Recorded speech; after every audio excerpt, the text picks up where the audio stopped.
sobre el último punto. Perfecto. A ver, repítame por favor los 5 puntos, los 4 aspectos que distorsionan o cuestionan la idea de adaptación. A ver, de nuevo dígalos para los chicos. El error epistemológico por la distorsión de los cronistas, la presencia de los jesuitas y posterior la de los borbones, luego la campaña de antihispanismo por parte de los estadounidenses y por último el estanilismo. Punto. Gracias, Cecilia. Irene. Profesor, efectivamente, como mencionó mi compañera, esos son los 4 factores. Primero, el error epistemológico, donde los cronistas pues precisamente mencionan diversas teorías y de eso da lugar a al efecto de cada cultura, ¿no? ¿Por qué hablamos de los cronistas como un error epistemológico? Ya.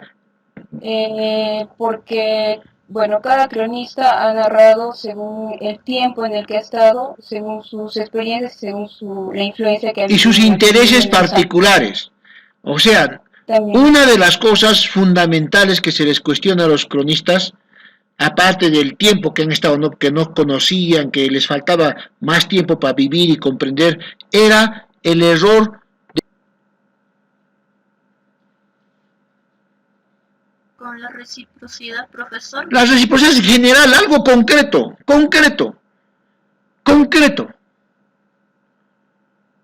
La reciprocidad es andino, ni siquiera se daba cuenta Loyola. Si todo está cuestionable, ¿por qué entonces estudiamos historia? Justamente para eso, ¿no? Para ver las aproximaciones, para hacer las críticas y para desaprender algunos errores que surgen de certezas falsas, ¿no es cierto?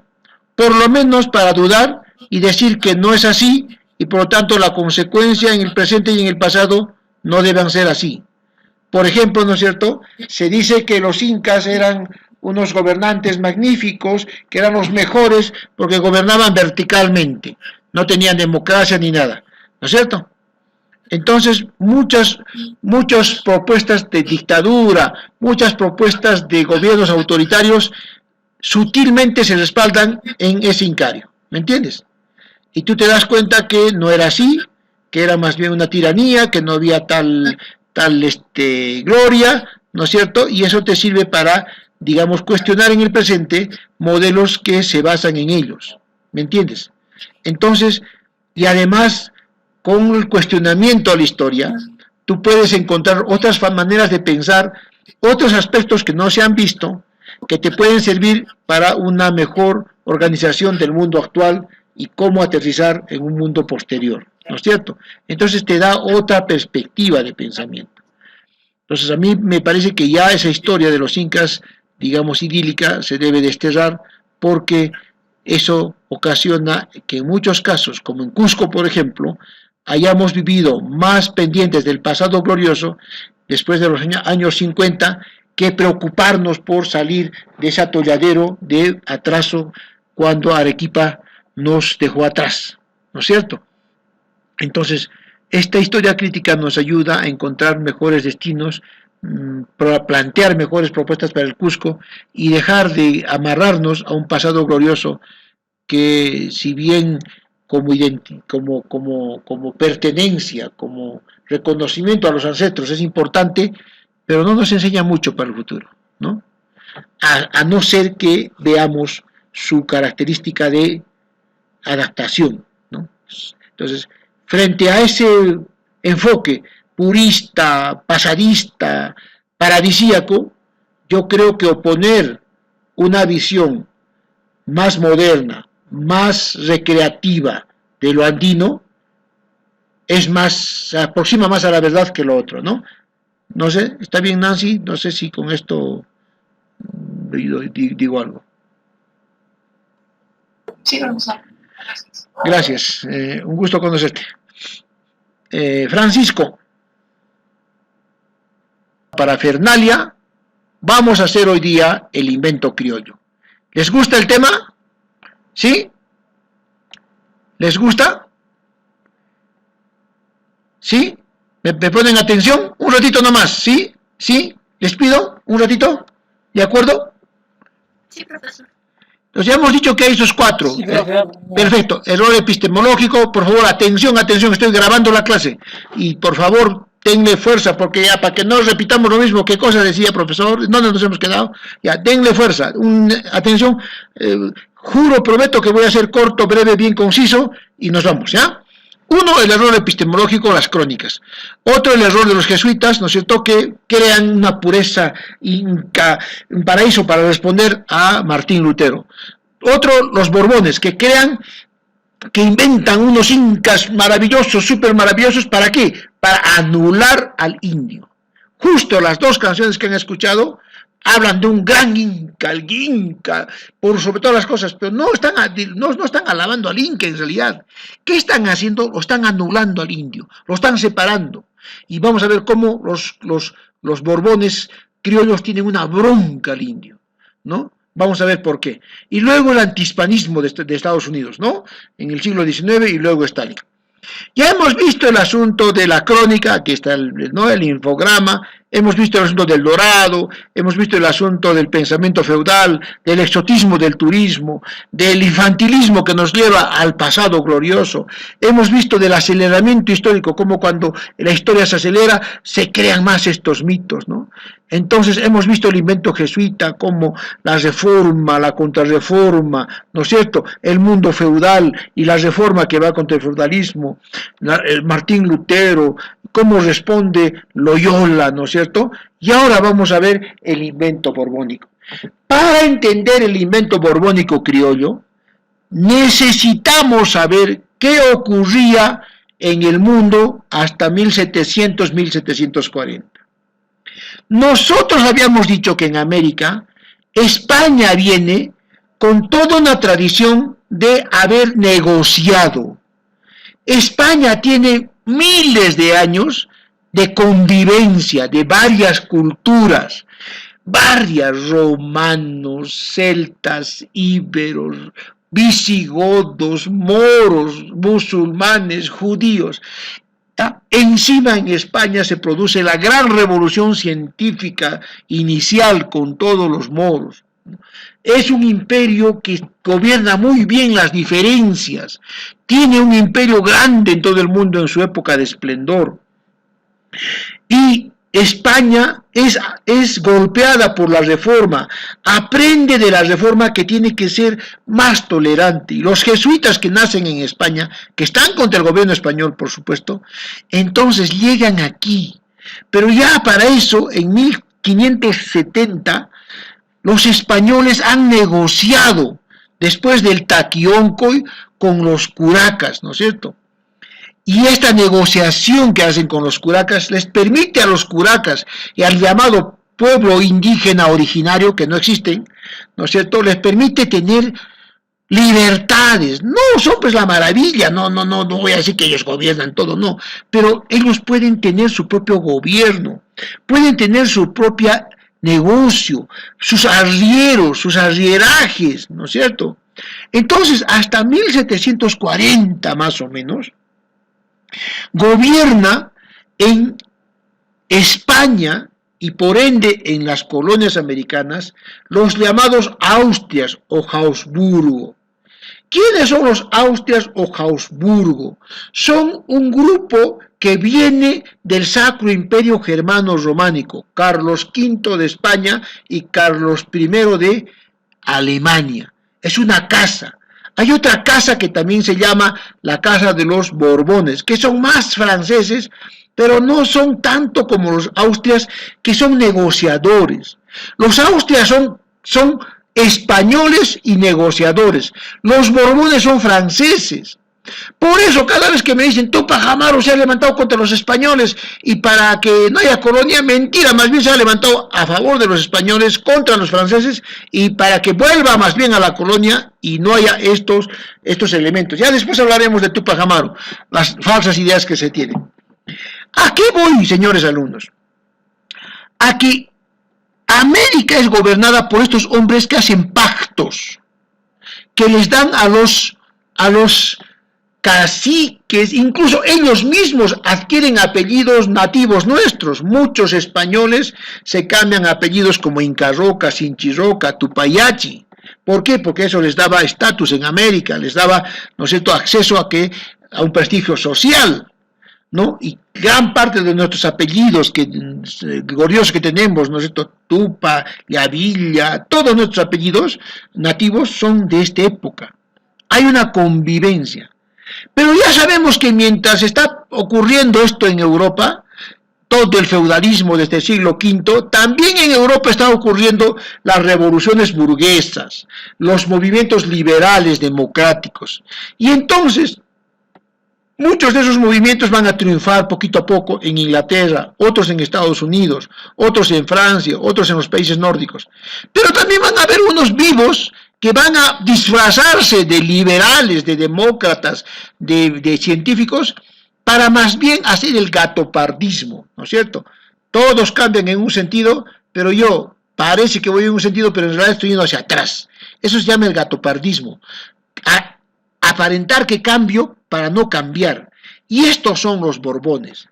Estos señores Borbones, luego de la crisis de los Austrias, estos Austrias que convivían con los incas, entran en crisis con Francia, hay guerras con Francia, con Inglaterra, las casas se están peleando por la dinastía, entonces pierden los españoles.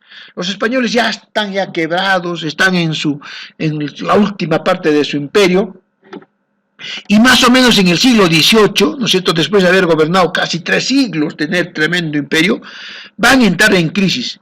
Y esta crisis se desborda más cuando Carlos II no tiene un hijo sucesor y los Borbones aprovechan y los sacan del poder a todos estos españoles. Y entran a España los franceses, los holandeses y los ingleses.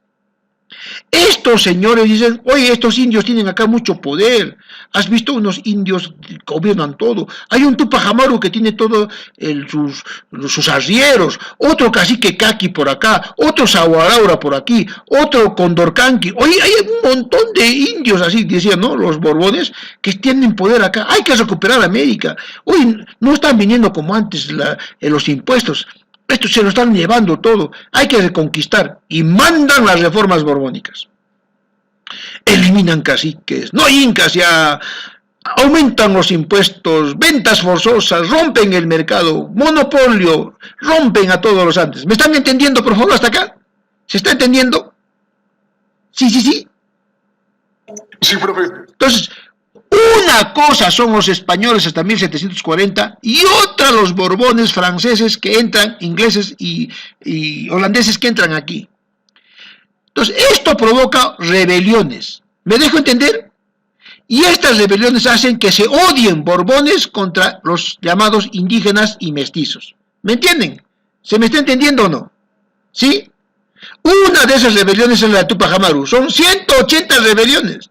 Tupac Amaru es una de las rebeliones, 2, porque la primera es en 1777 en Maras y luego 3 años después en Quinta, el 4 de noviembre, ¿no es esto que celebramos? ¿Se me está entendiendo, por favor? ¿Sí? ¿Se está entendiendo? Sí, profesor.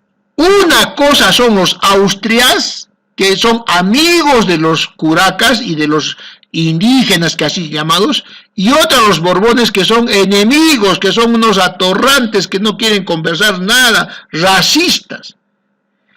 Y estos señores gobiernan desde 1740 hasta ahora el Perú. Solo que se han cambiado de ropaje. En 1780 ocurrió la rebelión de Tupac Amaru, y como ya están peleados a muerte Borbones contra los indígenas, estos Borbones se disfrazan y se vuelven San Martín y Bolívar. ¿No es cierto? Son Borbones criollos disfrazaditos. ¿Por qué? Porque estos indígenas, que así los llaman, han perdido la rebelión y como son una mancha enorme en todo el sur, ¿no es cierto?, desde Huancavelica, Apurímac, Ayacucho, Cusco, Puno, Charcas, todo Bolivia, pucha, nos van a matar estos indígenas, nos van a matar. En 1830 se van a levantar. ¿Qué hacemos? Los virreyes ya están muertos, esto ya está muerto.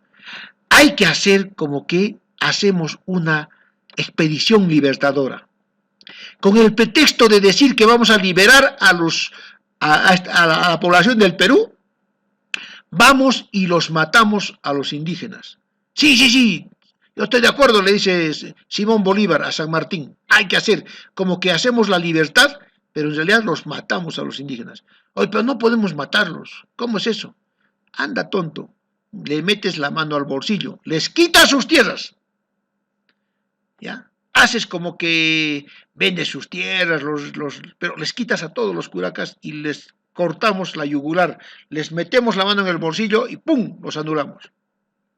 Entonces San Martín y Bolívar no han venido para liberar, han venido para quitar todos los poderes a los indígenas. Por eso lo primero que hace Simón Bolívar, del cual ya hay historias feas que están apareciendo libros, ¿eh?, que era un violador y que era, aparte de ello, que asesinaba a gente rendida. Eso se llama crimen.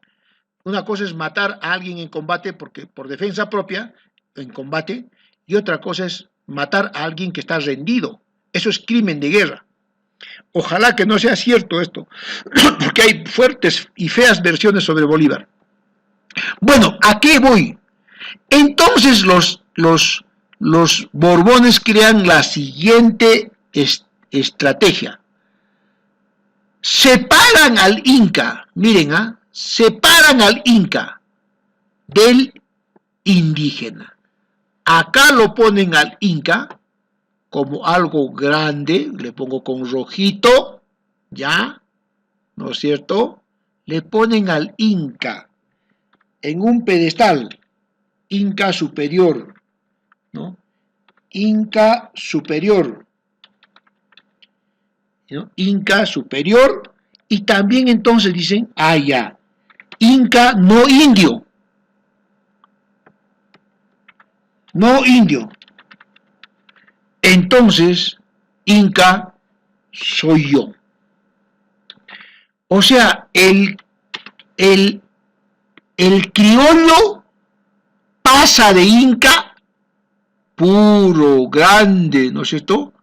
Por eso es que San Martín pone en su bandera el sol de los incas, que supuestamente es de los incas, el sol jesuita de los incas, porque se está apropiando de lo inca y está dejando el indio canta sus penas en un huaynito, añorando el pasado de su gran raza.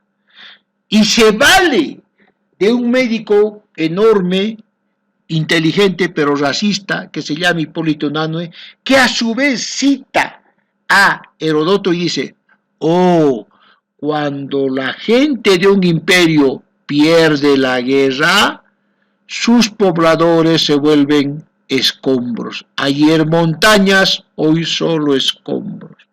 Por lo tanto, incas sí, pero indios no. Es el libro que les he mandado, por favor, para que lean y léanlo. Algunas de vuestras delegadas no los han enviado. Por favor, las delegadas que no lo han enviado, envíenlo el libro. También está en la plataforma, por supuesto. Entonces, el otro invento de la pureza inca, que está lejos y que es una cosa gloriosa, el invento del indio, otra cosa, apestado, degradado, también se da en la época del siglo XIX con los criollos. Y vendría a ser otro de los mitos que niega que el andino en realidad no es ningún indio que está detrás de sus punas, de sus llamas, que no está tocando su quena un guainito, o que ayer montañas o solo escombros, no, sino que esta imagen que más tarde va a recoger el indigenismo, y yo no sé por qué siguen pintando indígenas, que el cholito, que no sé qué, carambas, no saltan ustedes a problemas, por ejemplo, como la informalidad, como la falta de ciudadanía, como digamos la delincuencia, como la carencia de un Estado de Derecho, de contrapeso, tantas cosas importantes que ustedes tendrían que, el racismo, por ejemplo, ¿no?, en esa dimensión, ¿no? Y siguen pintando y siguen haciendo temas de indio purito, ahí con su quenita, con sus cuisitos, ¿no? Entonces, Este es otro de los inventos del indio, de la cultura andina como algo superior, como escombro, o como un inca que está lejos de esto y está en un lugar pasado, o yo soy el nuevo inca. ¿Ya? Hasta aquí, ¿qué les pareció?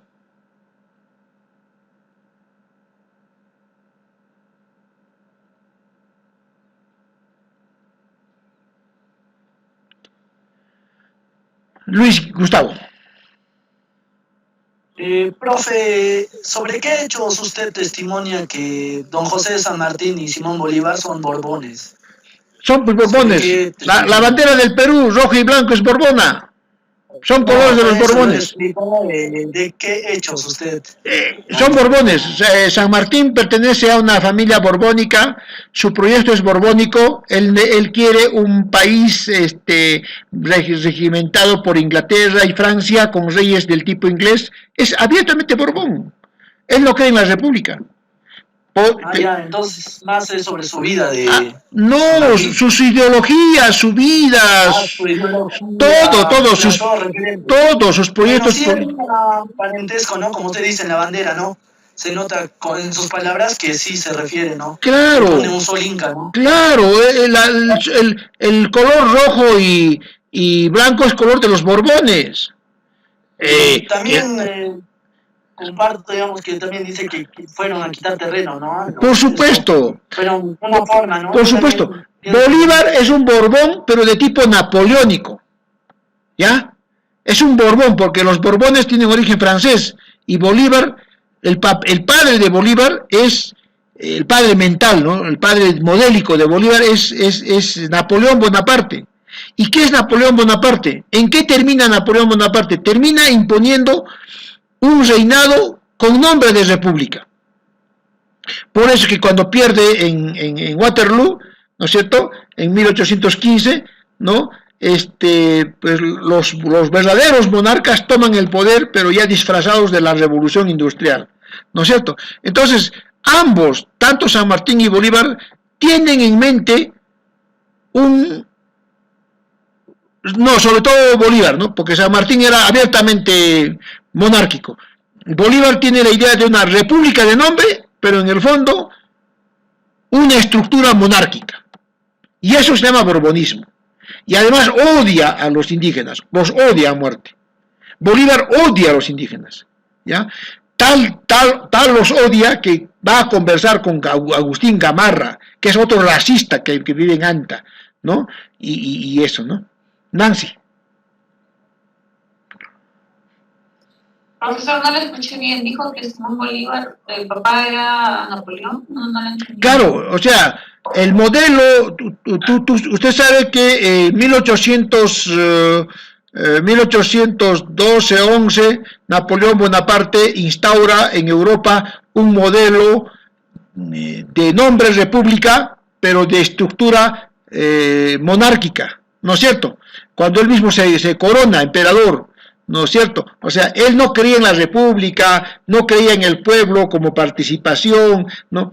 Él pensaba que todavía había una casta que debía gobernar, pero ya no como monarquía, sino como república, pero que en el fondo tenía que ser una república con un parlamento, pero de notables, una república de hombres genios, de hombres probos, pero en realidad, ¿qué era? En los hechos era una monarquía.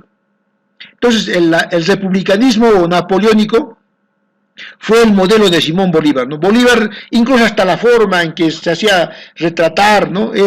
Se creía un Napoleoncito, ¿no? Simón Bolívar, ¿no? Y lo primero que hizo Simón Bolívar fue quitarle las tierras a los campesinos, los cortó, los cercenó, y fruto de eso es que los campesinos se levantan en el Perú en 1827, 2 años después de que Bolívar instaura su dictadura vitalicia. Francisco.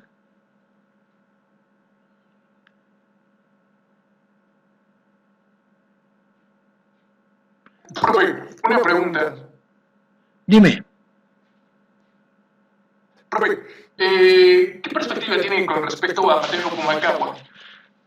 Todos ellos estaban pensando volver al Incario, pues, volver a los Austrias, irse contra los Borbones. Pumacahua en un momento pelea a favor de los Borbones, pero se da cuenta que los Borbones lo usan y después quiere volver hacia los Austrias, ¿no es cierto? En realidad Mateo Pumacahua está pensando más en su proyecto. No te olvides que Mateo Pumacahua es parte del Marquesado de Oropesa. ¿Qué es el Marquesado de Oropesa? Es un intento jesuítico de hacer un país dentro del país. Chinchero, Urquillo, Guayabamba, toda esa zona se llamaba el Marquesado de Oropesa, era como un estado dentro de otro estado, y Mateo Pumacahua tiene su casa en Chinchero. Entonces, cuando se levanta Tupac Amaru, hay una pelea entre diferentes familias, tanto del Urin como del Hanan, tanto las Panacas contra los Aylus, por quién de ellos es Inca verdadero. ¿Por qué? Porque demostrar quién es Inca más Angarará y asesinan a criollos rendidos, criollos más de la corona. Y esto hace que los criollos se aparten. Por eso es la guerra entre criollos e indígenas. Y ahí estaban, de alguna manera, habían unos caciques que apoyaban a los criollos de España, otros que apoyaban a los criollos de San Martín y Bolívar, y entonces no había pues una lealtad, no había una idea de nación, no había una idea de patria, sino que cada uno está pensando en sus redes sociales, políticas, ¿no?, personales, familiares, de cacicazgos.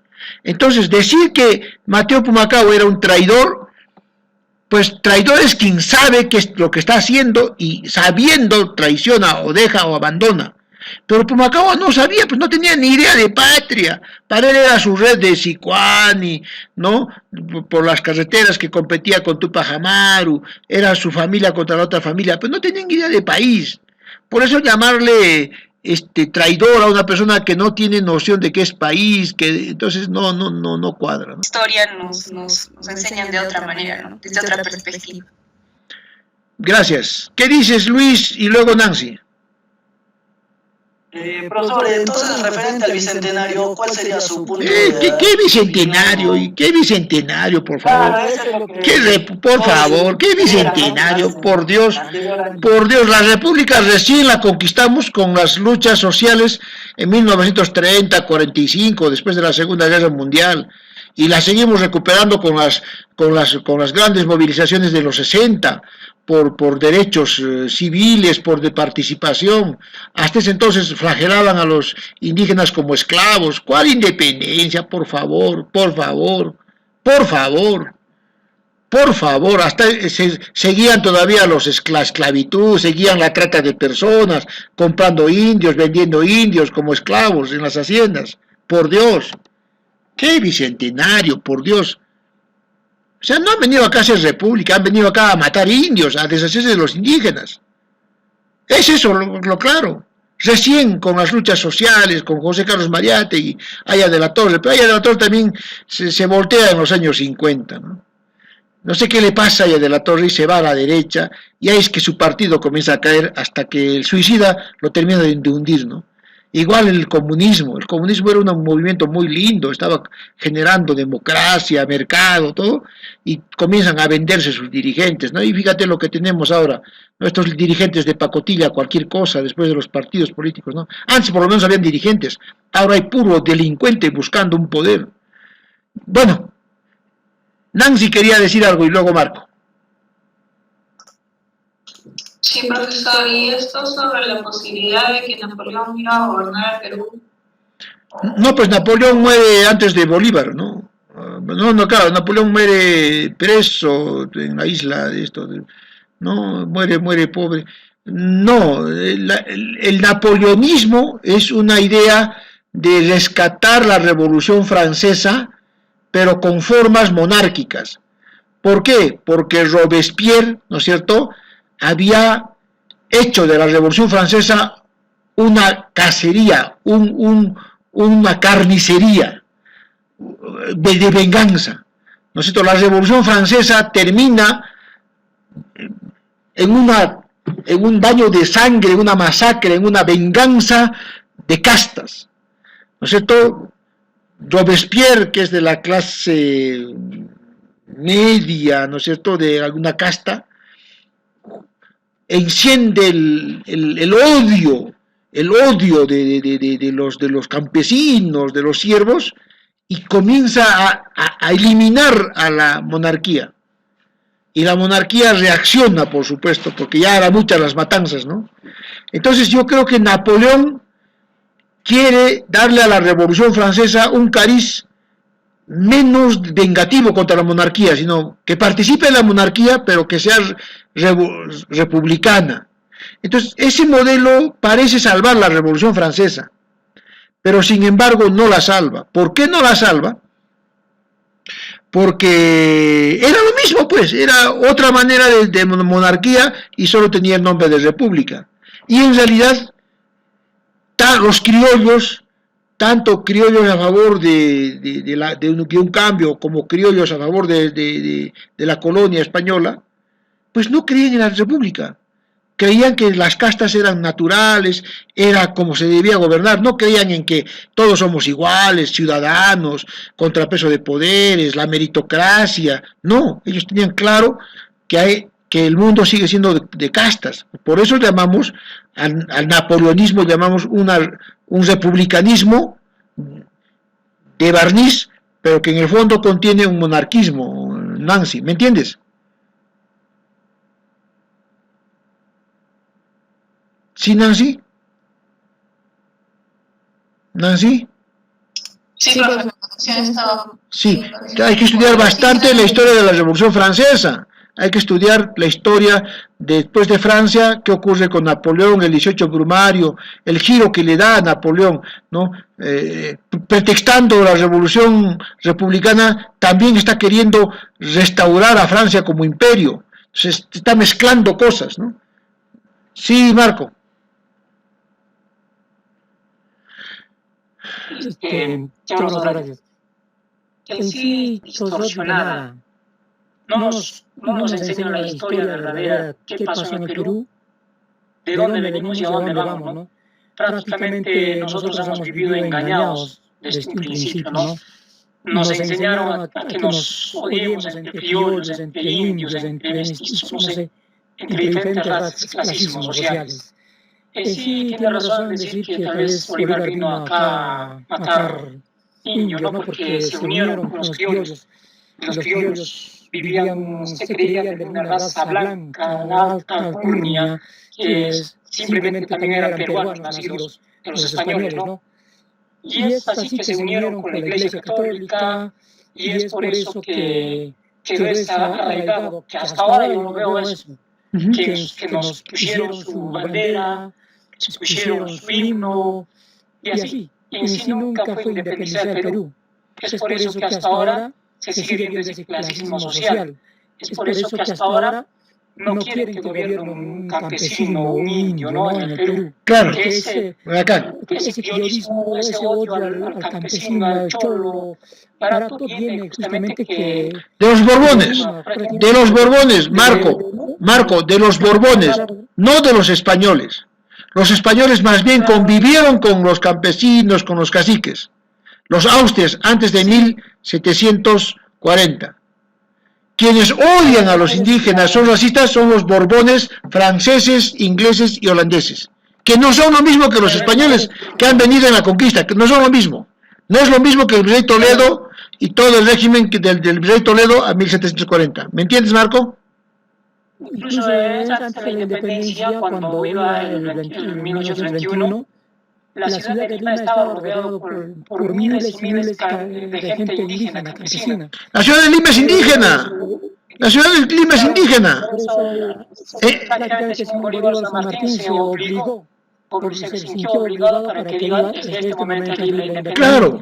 Y bombosamente que hasta ahora se sigue... es una falso bicentenario y se sigue publicitando eso. Claro, por supuesto, es ideológico.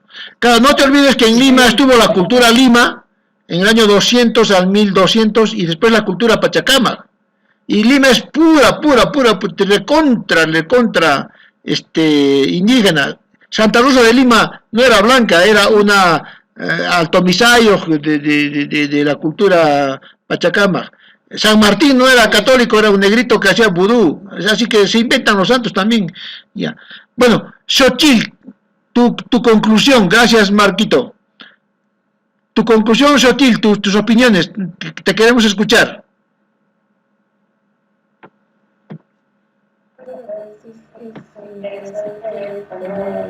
No se te escucha bien. No se te escucha bien. No bien. Acércate o mejora tu micro. Ya, ahora sí. Es interesante ver cómo evolucionan las cosas para que todo salga según un porvenir.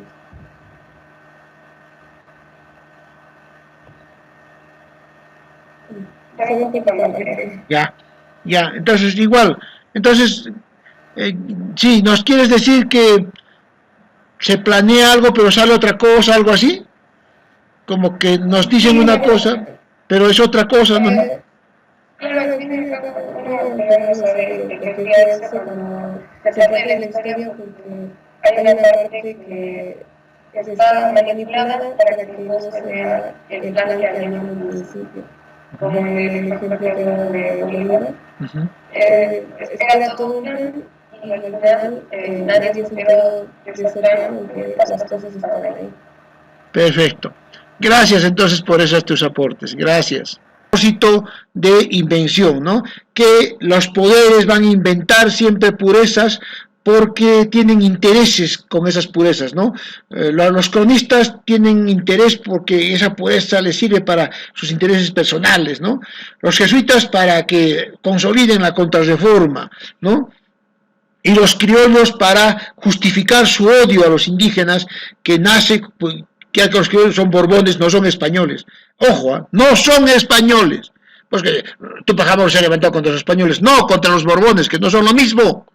Por favor, los borbones no son españoles. Y no son una colonia, son otra cosa.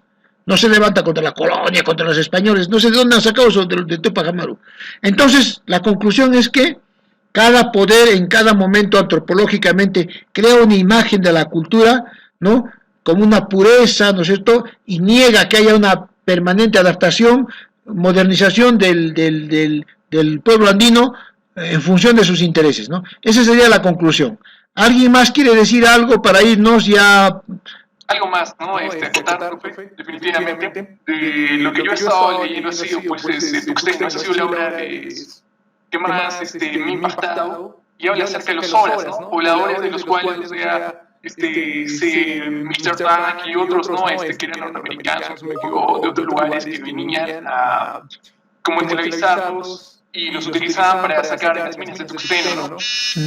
Y vemos ahí que cómo es que les engañaban y les quitaban sus tierras de esa manera, ¿no? Y ahí también se ve mucho de eso, ¿no? De que también emigraban a las horas. Perfecto. Y era todo para financiar la guerra que estaba en la Primera Guerra Mundial, si no me equivoco, para hacer armamentos, ¿no? Sí, eso también hay que ver, relacionar los hechos históricos con la guerra y todo ello, ¿no? Con los hechos mundiales y qué pasaba en los antes, ¿no? Esto es lo que trato de hacer siempre, la relación y la crítica, ¿no es cierto?, que es importante para vuestro trabajo. Diana María, si nos puedes dar unas palabras finales para ya despedirnos, no sin antes decirles a todos ustedes, por favor, que avancen el trabajo, por favor, háganlo, ya nos falta ya pocas semanas, estamos en la semana 11, nos falta solo 6 semanas, de las 6, 2 la van a dedicar a exámenes, tenemos casi 4 nada más, ya pues concluyan los trabajos, ¿no? Y háganlo bonito y estoy para ayudarles, y antes de irse, póngame un piropo, unas palabritas bonitas, ya, entonces le dejo a Diana para que no... por interrumpirle, pero justamente se me va a venir una gran duda. Usted dice que todo este tema del Tirol, la Pachamama y todo eso era inventado por los españoles, por así decirlo, por algunas otras personas, y generando que se, entre comillas, que sea de la cultura inca. Pero aquí viene mi gran duda, profesor. En ese caso, ¿cuáles son las posibilidades de averiguar y descubrir nuestras antiguas costumbres? Porque según lo que escuché o entendí, nuestras antiguas costumbres no está anotado, no está en un archivo para descubrirlo. Yo creo que, mira, algo que yo sí tengo con mucha claridad, que sí es andino, bien clarito me queda, es el Hoyluriti. Digamos, el cuidado que se tienen a las fuentes de nieve que proveen permanente agua. Sin eso es imposible que haya ichu para el camérido, y sin camérido no hay carne, no hay transporte, no hay lana. Sin eso es imposible que haya los demás cultivos, ¿no? Entonces lo que sí es más probable, lo más probable, más que la Pachamama y el Apu y todo eso, es el Hoyluriti. Hoylu significa nieve, riti blanquita, blanquita. ¿Y por qué blanquito, blanquito? Porque el blanquito, blanquito es una garantía de que tienes por años un derretimiento de agua y un riego permanente. ¿Ya? ¿Me entiendes? ¿Sí?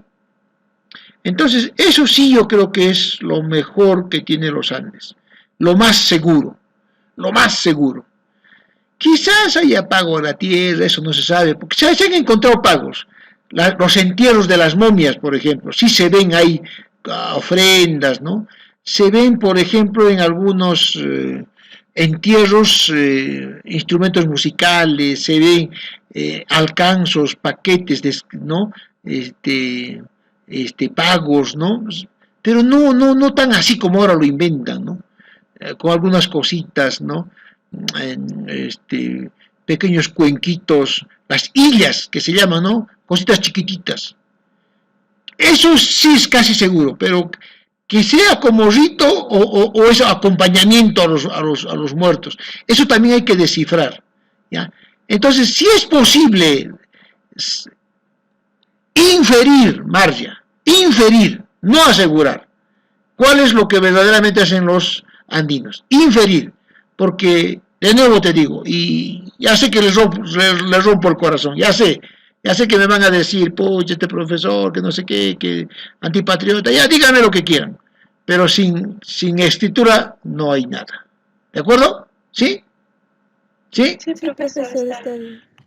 Entonces, Dianita, danos un resumen, una despedida y nos vamos, no sin antes reiterar que me escriban algo, una cachetadita o un piropo.